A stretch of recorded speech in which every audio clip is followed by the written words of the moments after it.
what we've witnessed over the last few months, really the last few years, but it's become so much more real in the last 2 months, is a bold, direct attack on Western civilization.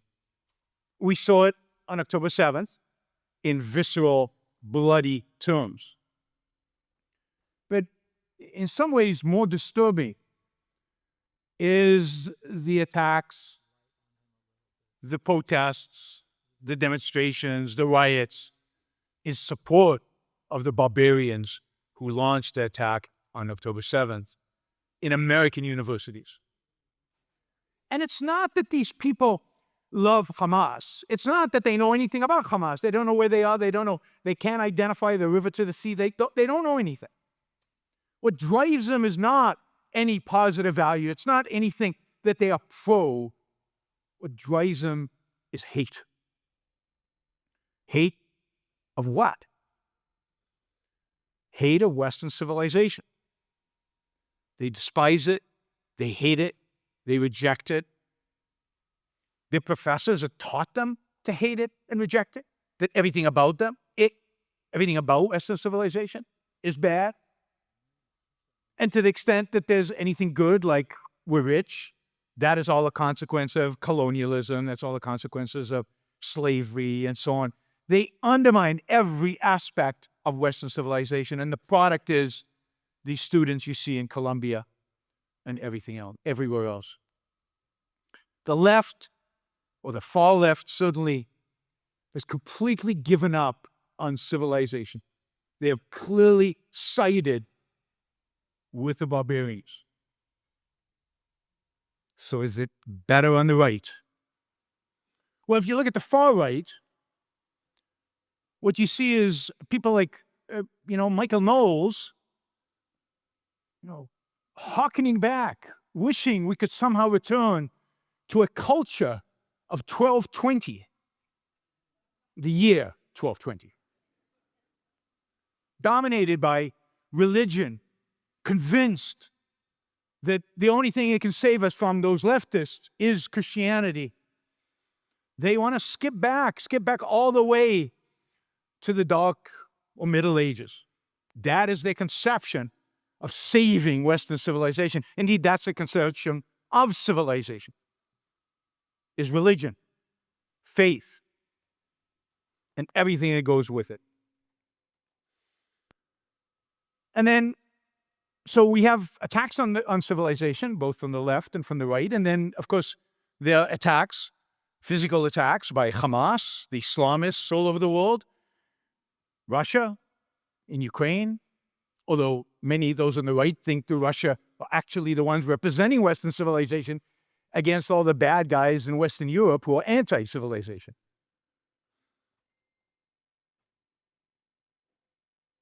And then you've got those who try to defend Western civilization, particularly, let's say on the more moderate right, but who don't know how.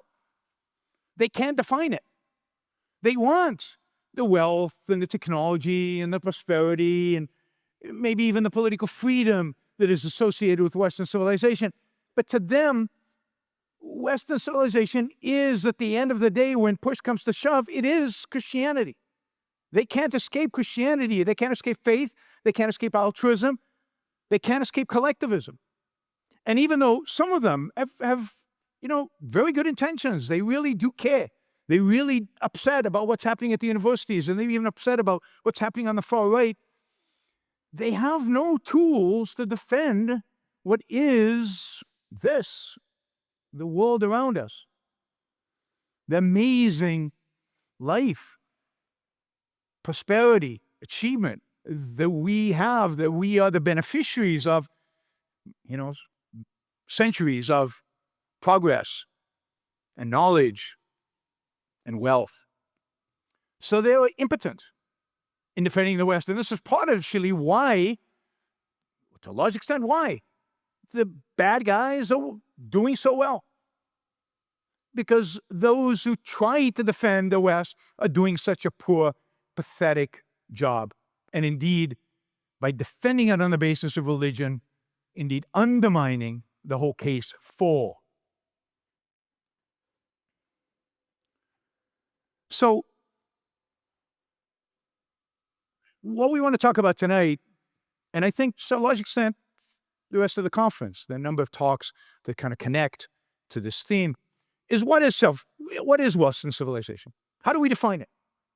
What does it really mean?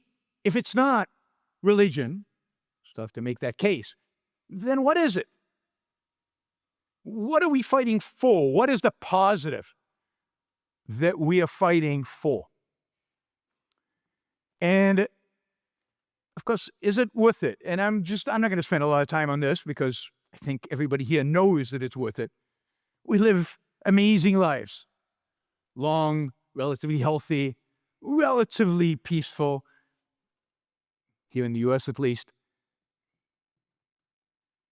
We still have amazing technology. We still have amazing stuff going on in all of our lives. We're still politically free. We're still personally free and economically free, certainly relative to, distant history. What we have is worth saving. It's worth fighting for. But we need to have the right tools to do it. With the wrong tools, we fail. With the wrong allies, we fail. Because our allies can undermine the ideas that we are actually fighting for. So, as you'll see, I think you agree with me, that Western civilization is not just not Christianity. But indeed, I would argue that Christianity undermines Western civilization. Western civilization or Christianity is the enemy. It's not just, a innocent force. It's not just something that has no impact. It has a huge impact. And the impact is overwhelmingly negative. And we have to become real advocates for the right ideas and clearly distance ourselves from ideas that are destructive to what we're trying to achieve. So let's think about this idea of civilization. What is civilization? What does it mean to say civilization? What constitutes a civilization? Well, it's, I looked up a number of descriptions, and, civilization is a complex human society, that has certain characteristics, cultural characteristics, technological characteristics of development and achievement. Right? To call something civilized is to say that it's in some way promoting human life, certainly within the context of the period in which it existed, certainly as compared to what happened before. Like today, if we look back at Mesopotamian civilization, we say barbarians. But in the context of Mesopotamia, they suddenly had the rule of law. They had certain accounting practices. They had a certain currency that now you could trade. It was a massive achievement as compared to what happened before.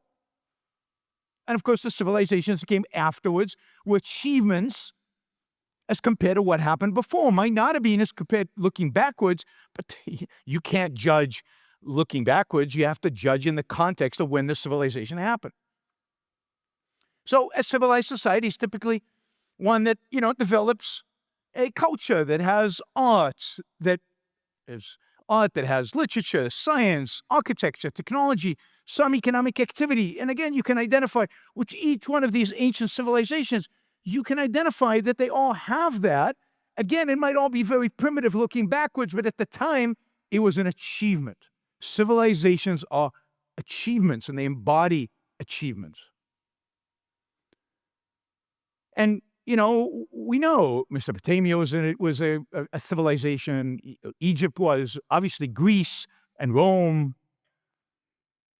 And then what? Was the West always civilized? When did the West become civilized? When can we categorize something called Western civilization? West refers to basically historically Western Europe, and today the United States and parts of Asia, but historically Western Europe. When did Western Europe become civilized? Was Western Europe civilized when it was dominated by Christianity? Was Western Europe civilized in the post-Rome era? And the answer is no.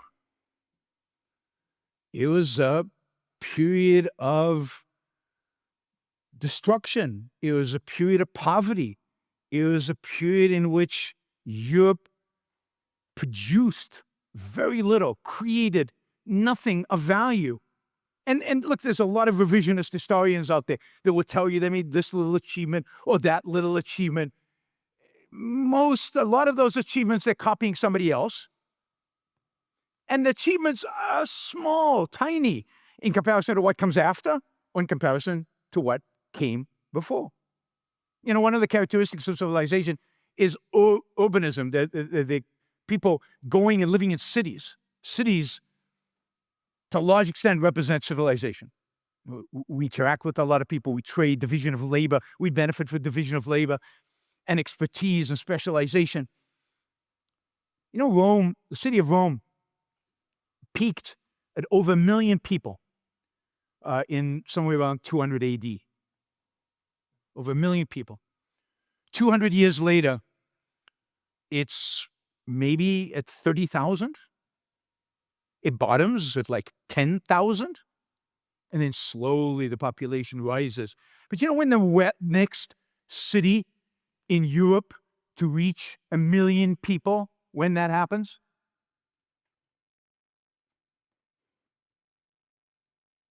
London in the 19th century. So 1,700 years later. And it's not like other cities thrived because Rome descended. No, nothing thrived. The art, if you think about Greek art, if you think about, Greek sculpture, even Greek paintings, the remnants that we have, or Roman copies of Greek art and Roman art, and then you think about what happens in the Middle Ages or the Dark Ages and the Middle Ages, and it's pathetic. It's a huge decline. Even look at the standard of living, the quality of life, the kind of homes. In every respect, civilization disappears. And what is the dominant philosophy? What is the dominant ideology? What is the dominant religion during this time? It's Christianity. I mean, Christianity had it all. We were, the West was barbaric. Little small city-states fighting with each other, empires being established and collapsing. The great achievements of the Middle Ages are some of the courts, some of the kings and courts got to copy ancient books and preserve them for future generations. Good. I'm glad they did that. But nothing original. Except with regard to Christianity. They wrote a lot about Christianity. They analyzed every comma and every paragraph and every iota, everything in the ancient books. But in terms of new, nothing. In terms of architecture, the only thing you can come up with is a cathedral. Just keep that image of a cathedral in your mind. It took decades, sometimes centuries to build them.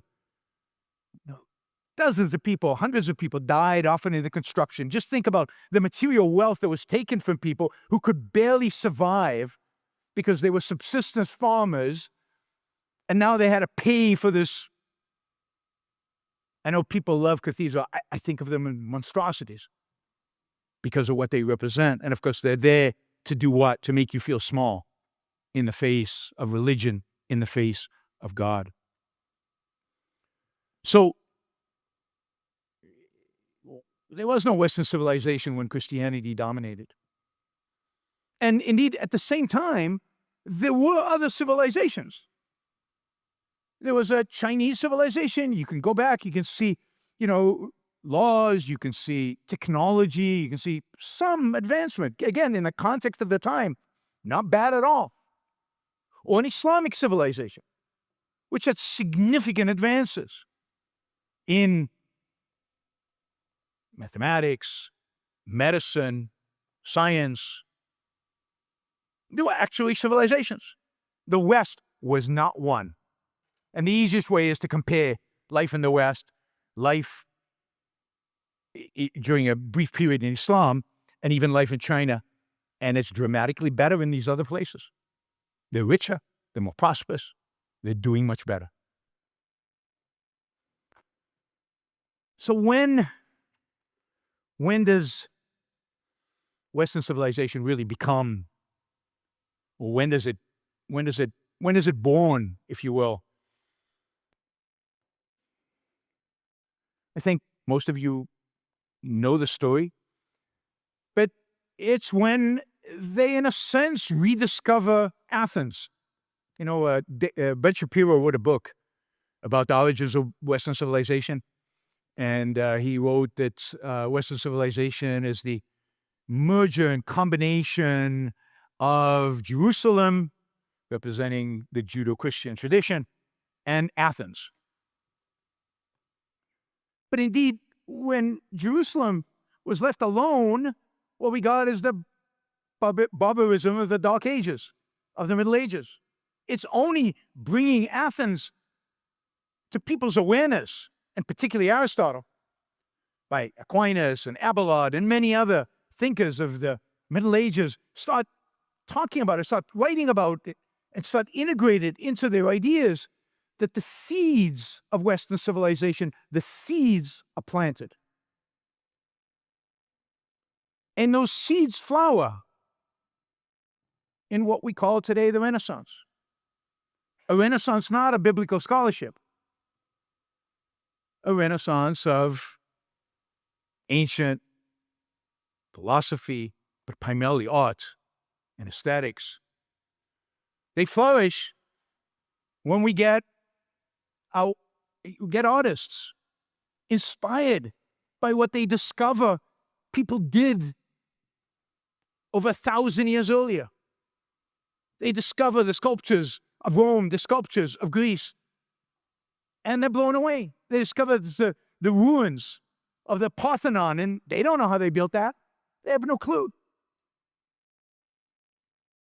And because those seeds would be planted a couple of centuries earlier, the ideas of thinking, reasoning, applying that in arts, and you go to you look at the Renaissance art, and it's the themes are often very religious, right? They're still inspired, right, by Christianity. It's still there. But if you compare a scene, even take a crucifixion in the Middle Ages and a crucifixion in the Renaissance, and it's a completely different universe. The crucifixion in the Middle Ages is badly done. There's no identity to Jesus, right? There's no anatomy. There's no reality.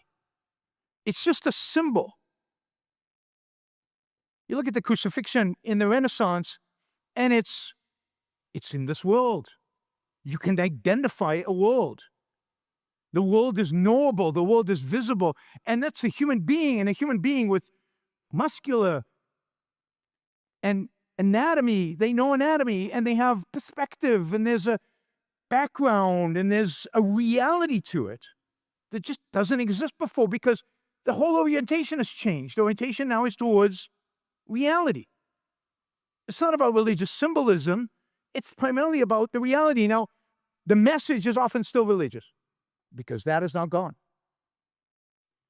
But the way they approach reality is completely changed. Their sense of life, their epistemology, the way they look at the world, the way they study the world. Think about perspective. Perspective is an achievement. Now, today, if you take a drawing class or painting class, it's taught. Everybody knows perspective. But think about the fact that nobody did until a certain point in the Renaissance. It's discovered and it's taught, and it's studied, and they figure it out, and the different methods in which to draw it, and they develop it, and it changes everything. And of course, the orientation is what? Towards reality and towards our mind observing reality, understanding reality, and then being able to recreate it. So if you think about arts, everything changes in the Renaissance. Everything. The style changes, and ultimately the subjects change as well. And if you go north to Northern Europe, very secular subjects. They've given up on religious subjects fairly early. They go beyond the achievements of the Greeks and the Romans. They improve. The art of the Renaissance is a step forward beyond what the history has given us. And then even in architecture, right? They don't quite know what to do with the Parthenon, but they can still build the dome on the Duomo in Florence. For years, it sits without a dome because nobody can figure it out. But they figure it out, which is a major achievement, and architecture takes off during this period. And then, of course, ultimately, so does science. A little slower than the art. But again, this orientation towards reality versus the orientation towards another life generates ultimately the scientists, the beginning of science. Copernicus, Galileo, Kepler. You know that for 1,000 years, I found this stunning. I read this in a book, and I think it's true. For 1,000 years, from somewhere around the fall of Rome to somewhere around in the middle of the Renaissance, nobody made astronomical observations in the West. Like, astronomical observations were one of the first things people did. They looked up the skies, and they wondered what they were, and they started measuring stuff, and this is what the Greeks did, the Romans did, and then nothing. During that Christian period, during the period of the Middle Ages, just no observations that were being made. In the Muslim world, observations were being made. In other parts of the world, but in Christianity, that was not allowed. And suddenly, when the orientation changes again, instead of to an afterlife and instead into ancient books and truth from a book, when people start searching for truth in the world out there, they look up and then they start making the observations again. And if I'm wrong about the no observations, Keith will let me know afterwards. So the Renaissance is a period of awakening, not just the rediscovery of ideas and art from the past, but taking it, at least in the aesthetics, a step forward, doing original, new, better. It's a period of a civilization starting, rebirth of a civilization. It's still a mess in Europe. It's still fragmented. There's still wars. People are still killing each other all over the place. I mean, some of the bloodiest wars in human history were fought in the early 17th century, the 30-Year War, where with Catholics and Protestants slaughtered each other in mass. It's still not exactly some place you would call civilized. There are moments in particular places, yes, but there's no Western civilization, even during the Renaissance, in terms of just how ugly life is. And it still is. The poverty, remember the arts and the ideas and the thinking, it's still a relatively small group of people doing it. But it's the beginning. And that beginning ultimately grows into what we call the Enlightenment. And this now is a period, a real intellectual revolution. This now is a period where those seeds planted by the discovery of Aristotle's writings, those seeds have generated a focus on reality rather than on ancient books and an afterlife. Those seeds are now bearing real fruit. This is a period of new thinking.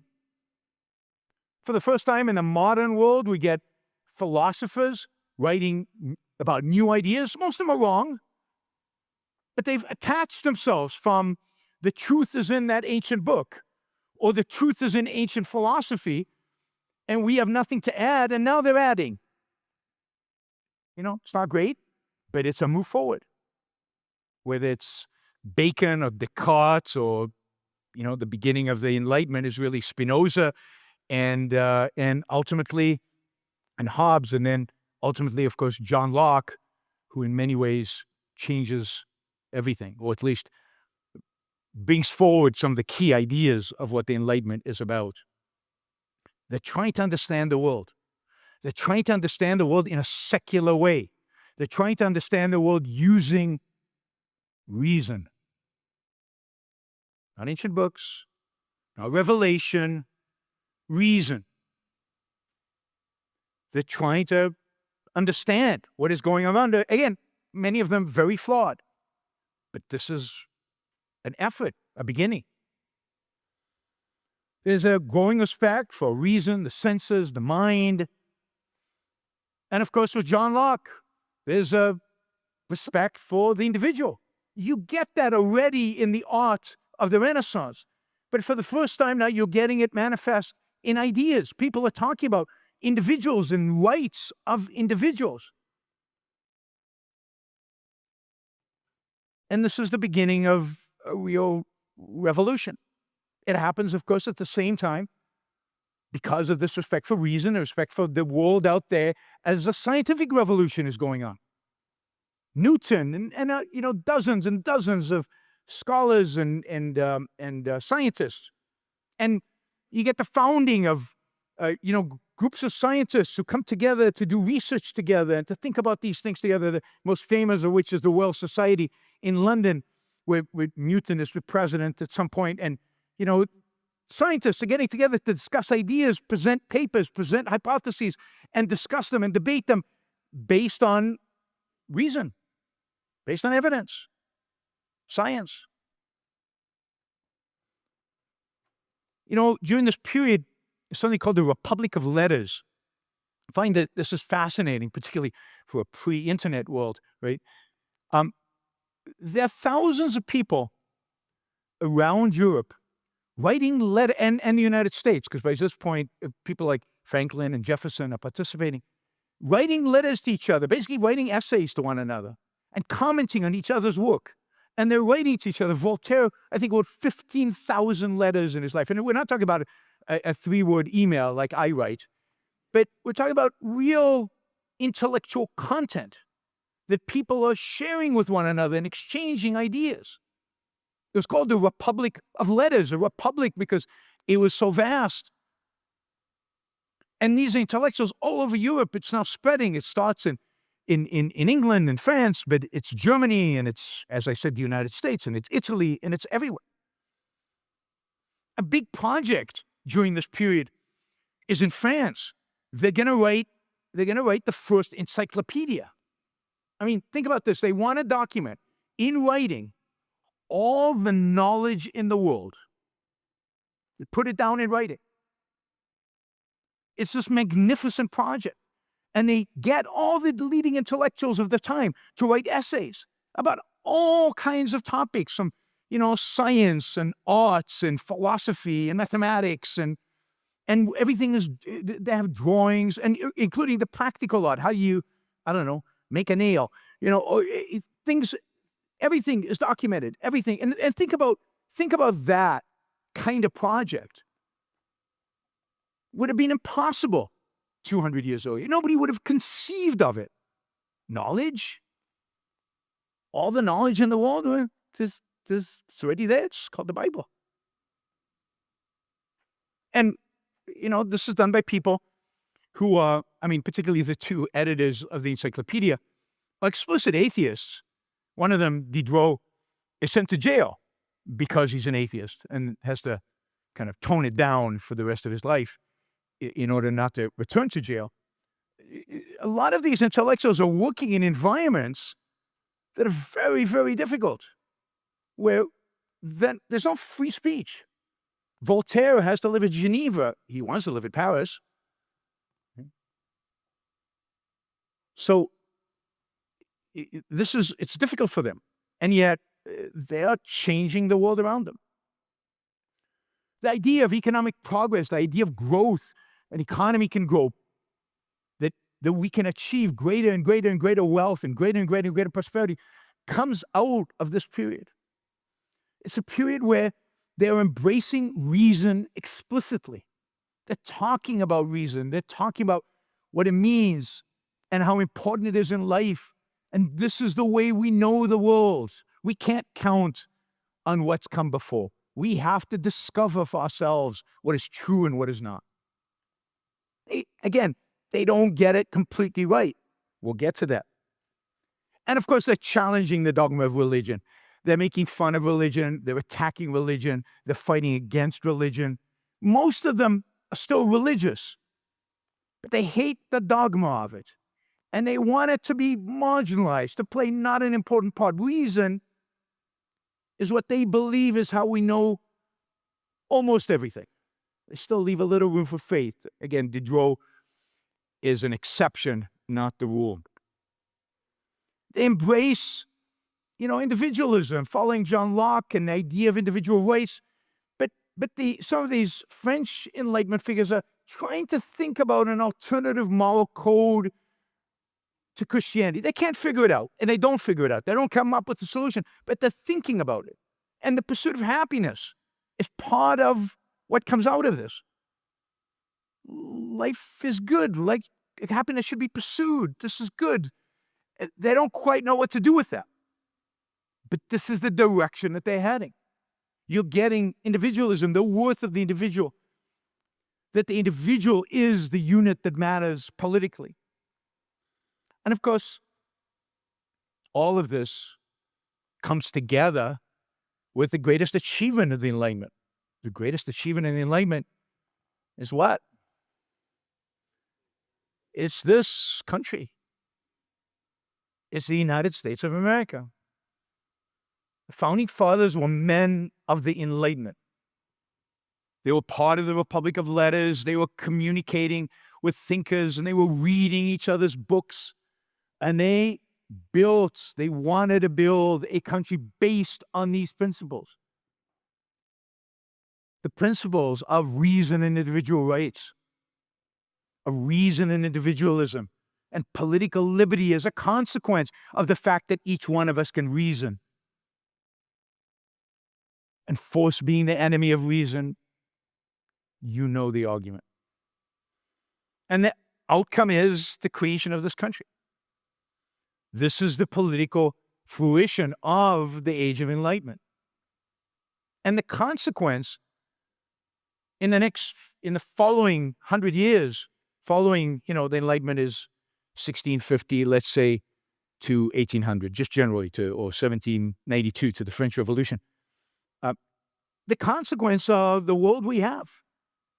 Since then, capitalism, relative political freedom, wealth, art, peace in the 19th century, relative peace in Europe from the Napoleonic Wars until the World War I. This is Western civilization. Western civilization is a product of this. It's a product of the Enlightenment. It's a product of the idea of reason. It's a product of the idea of individualism. It's a product of the idea of America. The idea of individual rights, the idea of political liberty. It is a civilization that grew up or matured from the Renaissance to the Enlightenment, but was really created during the Enlightenment. And everything we have is a consequence of those ideas.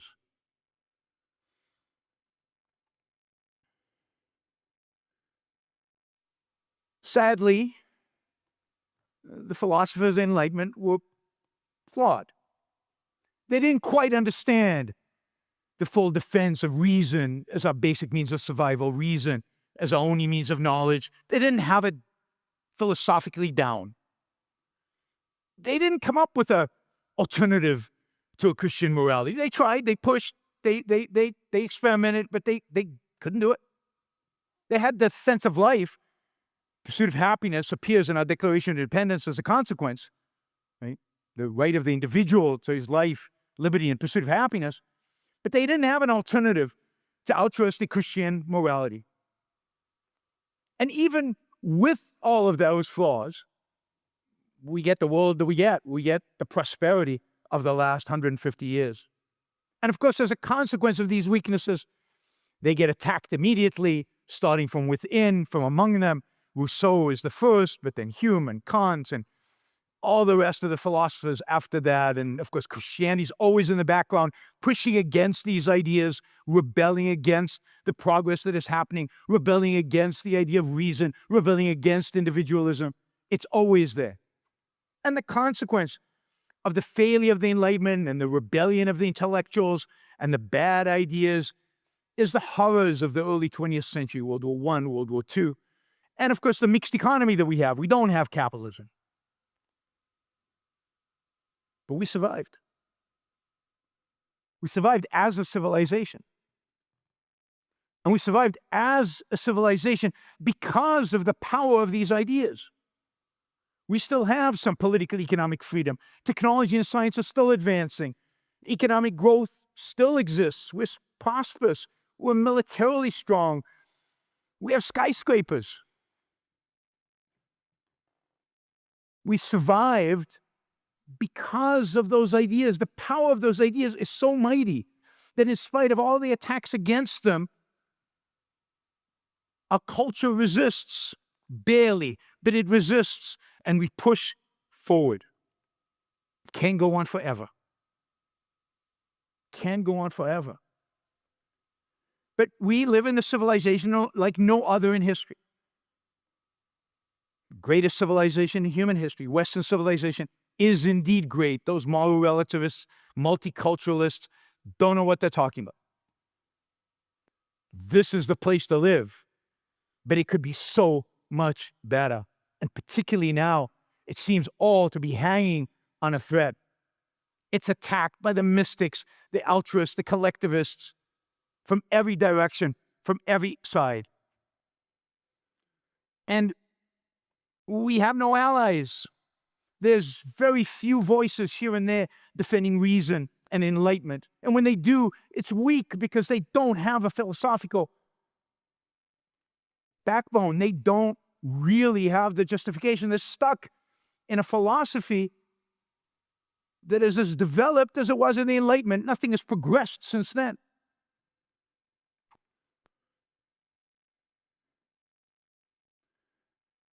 So this is a civilization clearly worth saving. We know how to. Ayn Rand has given us the tools. Our job is to save the Enlightenment. Come to Ankar's talk tomorrow about saving the Enlightenment. We have the philosophical tools that Ayn Rand is giving us to defend reason properly. We have the philosophical tools that Ayn Rand has given us to defend a moral code, to junk altruism, and to stand for individualism, to stand for self-interest, to stand for the morality of selfishness. Now, our job, therefore, is to complete the revolution they started, the founders of this country, but the entire intellectual world of the Enlightenment. They started something amazing. They created something amazing. We need to finish it by trashing the morality of altruism. Go to Ben's talk on the 4th of July, I think it is, on how to replace altruism with rational self-interest and to complete the Enlightenment revolution or the American Revolution. At the end of the day, looking out at all the different forces out there in the world today, there's only one force that can save Western civilization. There's only one set of ideas that is good enough to save the West, to save what we value about the world in which we live. And that force is us. Nobody else will do it. It's either all of us or civilization will decay. So go out there and continue fighting. Thank you.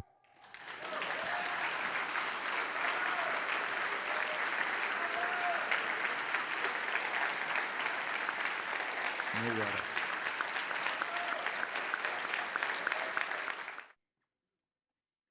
This may be a long answer, but can you elaborate on how Aristotle's ideas gave birth to Western civilization?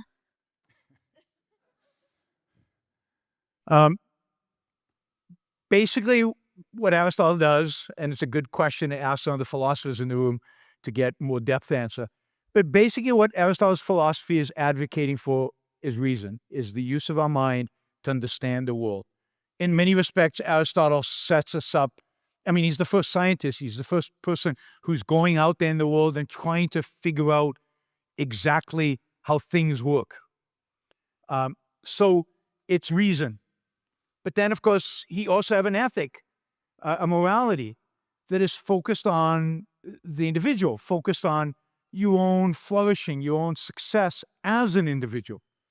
So he brings those two ideas that I think are what Western civilization is: reason and individualism, or the idea of the individual pursuing, his own well-being in some way. And we might not agree, we don't agree with Aristotle on how you do that, but the focus on self, the focus on the individual flourishing. It's those two ideas that he brings in that then mature, that lead us ultimately to the Enlightenment and lead us to Western civilization. Thank you. Thanks for the talk. Why do you think modern thinkers always uphold democracy as the hallmark of civilization?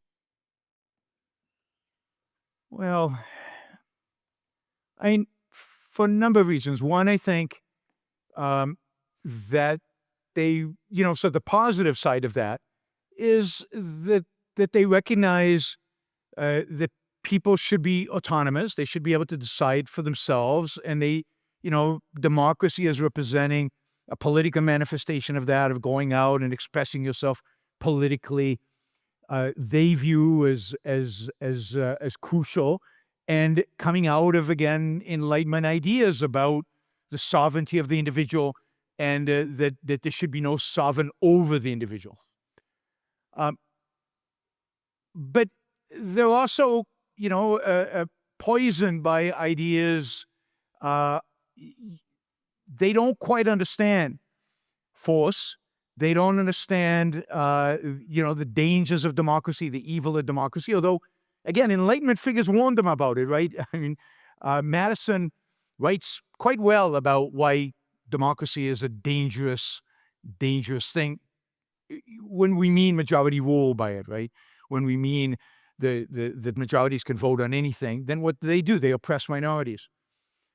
So I think it comes from this idea of collectivism and group sovereignty, and they haven't abandoned the collectivism, and they want to be collectivists without having an authoritarian leader.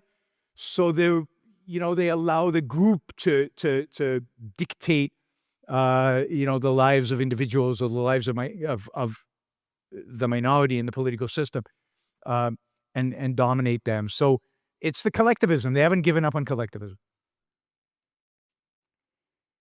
They never really understood the concept of individual rights, or they don't today. I think they had a much better understanding of that 250 years ago. Hi, Yaron. Thanks for being here. It's Amy. So this is sort of a suggestion. So basically, in the meantime, while ARI is doing a fantastic job of developing young people to go into the universities and teach and spread the correct ideas, rational ideas. In the meantime, you mentioned, the idea of who are our allies right now. We don't really have allies. And I wonder what you think, or if you have any thoughts about objectivists here and elsewhere, um, how we can actually start more of a global community where we can help each other out. Mutual aid societies, or just be in contact with each other to get through these difficult times, especially our objectivist friends who come out of Mexico and South America, who are under the gun right now from ICE. Yeah. I mean, look, I don't think we have allies. Again, we might have allies in a particular issue and a particular point, but we don't have allies in the mission to save Western civilization. The errors, if the better ones who are only making errors are too large, and many of them are not making errors. They're evading and they're just bad. They're bad guys. Um, so we don't have any allies in that sense, and that means that this community, this movement, needs to support each other, yes, but needs to be activated and engaged. And I don't have any particular methodology by which you should do that. That's your job, right? But I think you should view it. This is a great networking event. It's a great place to meet people and to engage, to find ways of shared interests, to find areas where you share values, you share interests, you can stay in touch. I mean, today it's so much easier to do whatever it is that we do because of the internet, because of communication technology. We can stay in touch, we can communicate, we can help, we can assist. There's so many different ways to help people who we want to help. But there are also just ways to connect so we can join the fight and engage with the culture and work to change the world. Jonathan. Thank you. Thank you, Dr. Thank you, Dr. Brook, for this talk and to everything that you and ARI do to promote Mr. Rand's work and legacy throughout the world. Shortly put, you have your finger on the cultural zeitgeist. Why is collectivism in and individualism out right now? I mean, I don't know that individualism was in recent history. I think I think the trend towards collectivism has, begun a long time ago and is slowly growing and slowly getting intense. We get faked out once in a while by the Tea Party or something like that. We think something's happening, but it turns out it's not. It turns out we got faked out and there's nothing really individualistic there. They were collectivists pretending, right? Um, so I think the collectivism is just on this path because of bad ideas. In America, the progressive movements and the welfare state and the mixed economy promote, as Ayn described it, promote pressure groups and the formation of tribes in order to fight over the fixed pie or the perception of a fixed pie, which that increases collectivism. The longer you live on a mixed economy, the more people are looking for people to align with to try to grab a piece because that's the only way they know how to get something.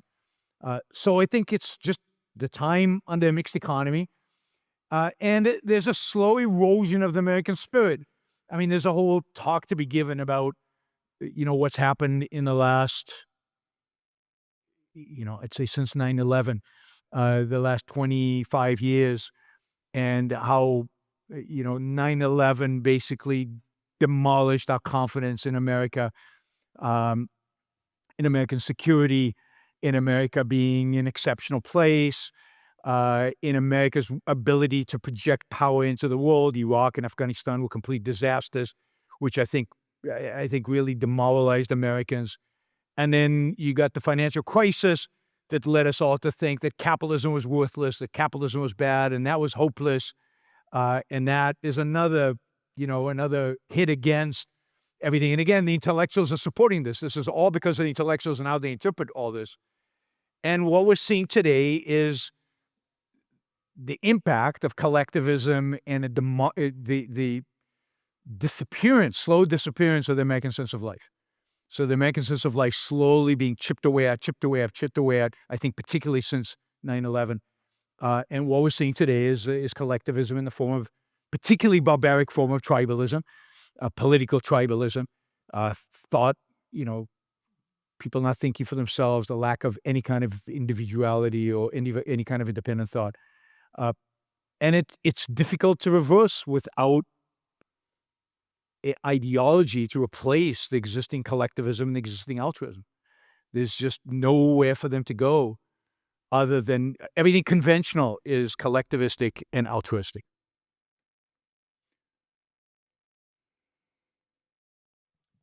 Hello, thanks for the talk.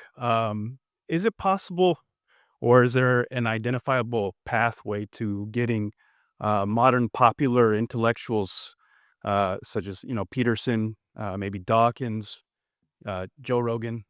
That last one's a joke. Yeah, I was going to say intellectuals. But getting you know popular intellectuals to engage with art ideas. Look, I don't know what no, because they don't want to engage in our ideas. Like, it's not like Jordan Peterson hasn't read Atlas Shrugged twice, as far as I can tell. He knows they exist. He's read them.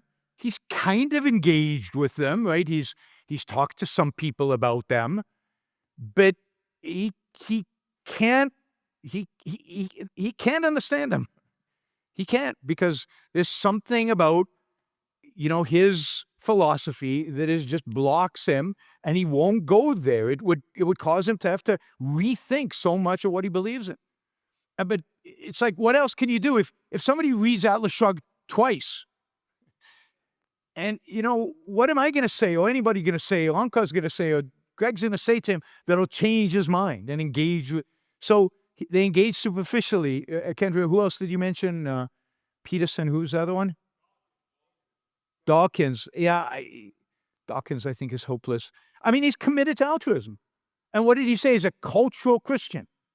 He then backtracked because people went after him. But he's a cultural Christian because he can't let go of the Christianity, can't let go of the altruism. The altruism is what really makes Christianity appeal to him, because he hates the mysticism, right? Or take Sam Harris, who clearly knows stuff about Ayn Rand, who knows objectivism, and won't have anything to do with objectivists, right? He'll talk to all kinds of weird people.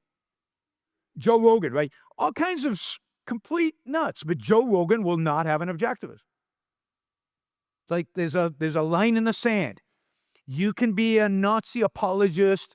You can be, a Hamas lover. You can be on the far left, on the far right. Joe Rogan will talk to you. What you cannot be is an objectivist. And it's not because they don't know what objectivism is. Maybe it's because they do know what it is. Look, I mean, I really believe this, and I know this is super disappointing. We are not going to be saved by converting some major intellectual. It's not going to happen. We are going to be saved by the group of new young intellectuals who you're going to see up on stage over the next week. If it's not them, it's nobody. You are going to save us. Those intellectuals are going to save us.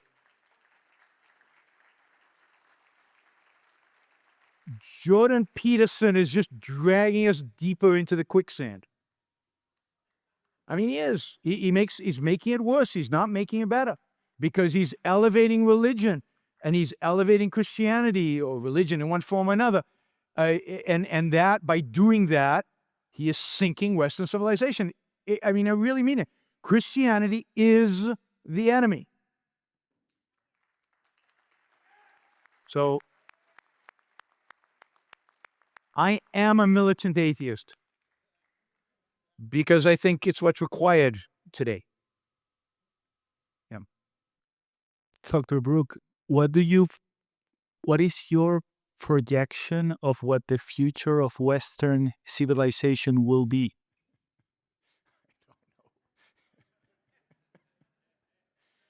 I mean, look, if we win, and I think we will, I just don't know when, but there's no limit, right? I mean, our capacity to create, to build, to make, to remake, to change the world around us is just magnificent and beautiful and hard to imagine. I mean, and literally, I'm not a good. It's not good to ask me. You have to ask like a sci-fi writer. What does Western civilization look like when we win? Amazing, beautiful. I mean, think about the beauty, just everything being beautiful, and the fact that everybody around you is productive and engaged and committed to this world. And not everybody's an objectivist, but everybody is engaged with the world, and engaged in activity, and engaged in changing their little slice of the world and pursuing their happiness. And that is such a different world than what we have today in terms of your day-to-day interactions, in terms of the tech you might have, in terms of the biotech we might have. We might all live forever. I don't, who knows? All we know is that it's really, really, really good. How that good actually, is manifest in reality. You need a big imagination for that, bigger than mine. Speaking of Jordan Peterson, I know you recently said you gave a course for his academy. So I was wondering about the wisdom of doing that, if you thought maybe it gives him a sanction he doesn't deserve, or if it's worth it to reach a broader audience. Like if you go to university, I mean, we all go to we teach at universities and we go places. If the Peterson Academy was focused just on Jordan Peterson and his kind of accolades, I wouldn't do it. But he's saying it's a broad kind of university thing. They're going to bring people from different views, and I've seen them. Shermo was there, and they're bringing people from different perspectives, not just Jordan Peterson. I go and speak at universities. Universities are just as corrupt, right? In a sense of they have a particular agenda, and yet we speak and we teach and we encourage people to teach at these universities. So I view it as another college, another university that I'm speaking at. I don't like the people who run all the other universities or colleges, are not my intellectual allies. And so, yep. I was taught in school 5 to 10 years ago that there's no such thing as Western civilization. That it's a white colonialist construct. Yeah. Oh. I mean, yeah. So, or it's nothing special. It's nothing good. There's nothing good about it. I just read a history book. It basically says there's no such thing as Western civilization, and all the ideas in the West are a mixture of ideas that come from all over elsewhere around the world. So, because you've got, I don't know, some idea that originated in some other continent, you can't call it Western anymore. It's just they have a very concrete, bizarre way of thinking about these conceptual ideas. How do we restore pride in a culture that doesn't take pride in itself? Well, I mean, but you have to think about why don't they take pride in themselves? They don't take pride in themselves because they be taught that the fundamental ideas that make the West the West are bad, are wrong, are wrong philosophically, are wrong in practice. So you have to go back to how the civilization was created. You have to go back to these founding ideas, these principles that made the West the West. If we appreciate reason, we'll appreciate Western civilization. If we appreciate individualism, we'll appreciate Western civilization. If we hate reason, if we reject reason because we're postmodernists, or we reject reason because we're religionists, we can't appreciate Western civilization. We're going to undermine it and undercut it. So the only way to gain that appreciation is to teach, to advocate for the basic philosophical ideas. There are no shortcuts. Thank you. Good evening. Hi. So one of the things that I wanted to pick back up on, you had mentioned that there was a philosopher who had read Atlas Shrugged twice. And so one of the things that I just can't seem to comprehend is like, why is it so easy for people to evade truth when they've heard the truth? Why don't they interact with it? I mean, why is it so easy for them to base themselves off of things that are arbitrary? Hi. I don't know. It didn't work for me. I mean, I all I had to do is read it once, and I was captured. Look, it depends when you read the book, how much you've got invested in your alternative philosophy. Objectivism challenges your fundamental beliefs on everything. You have to be very, very honest to be able to engage with that, to be able to be willing to be challenged on all these fundamental ideas. And if you've built up a life around a certain set of ideas and you engage with these ideas, it's difficult to say, scrap all that, I'm starting over. And, it's not an accident that objectivism appeals to young people primarily, not exclusively, but primarily, because when you're young, you still haven't accumulated all that investment in a particular set of ideas, and you can change much more readily. You're much more open to something new and to new ideas and to discovering the truth. But why psychologically? I'm not. I don't know. I wish I knew. Thank you. We've got a question from the online audience. All right. So Richard Dawkins says that we are instruments of our genes. What is your rebuttal to that idea? What is my rebuttal to the idea that we're instruments of our genes? Well, the facts that I experience making choices, using my mind, focusing my mind every day. The fact that I can choose to do to live a different life, to bring my mind into focus, and I can see people who choose not to.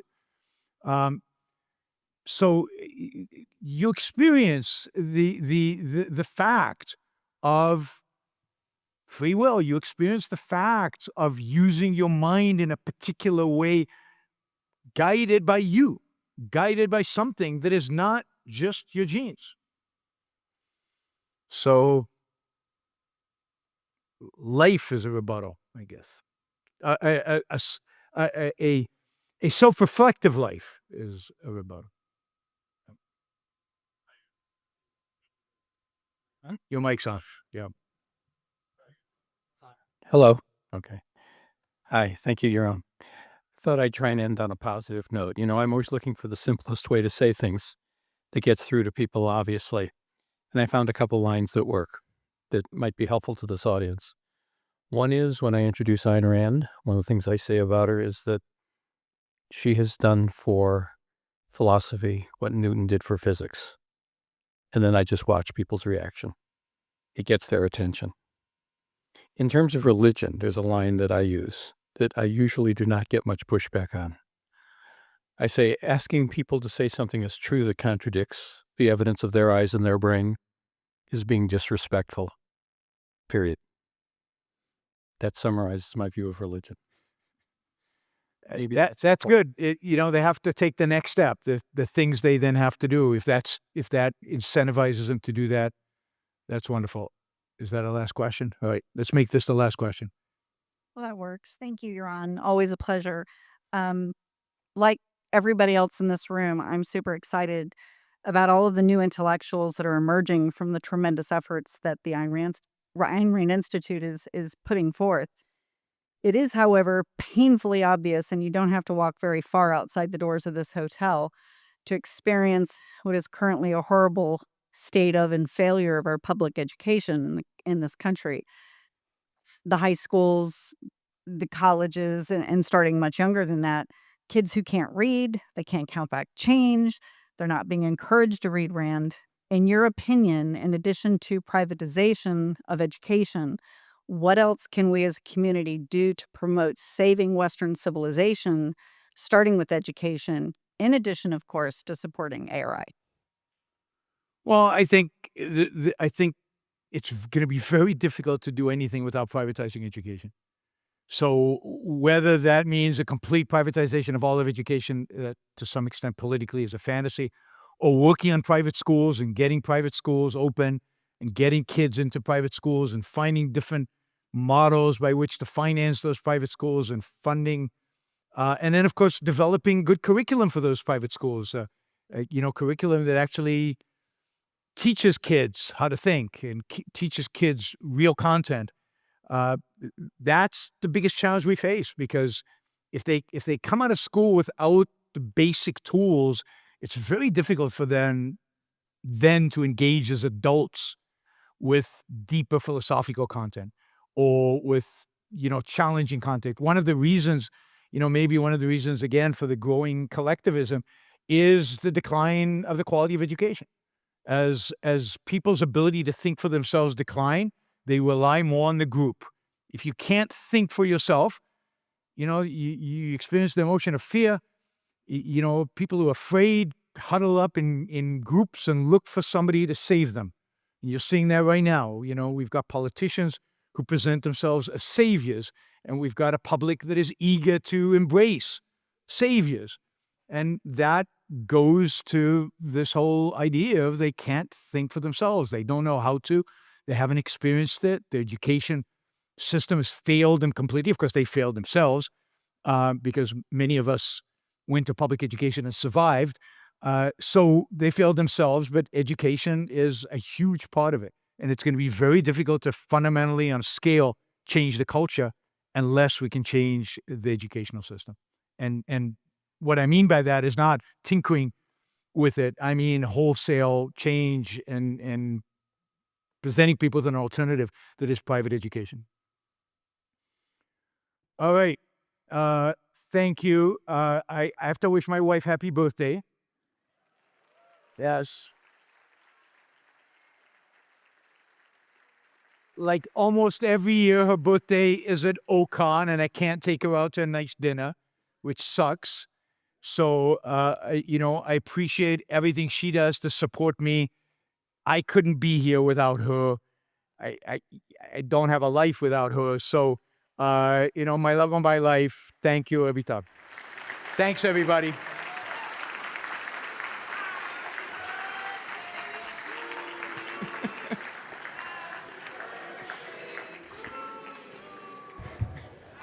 Happy birthday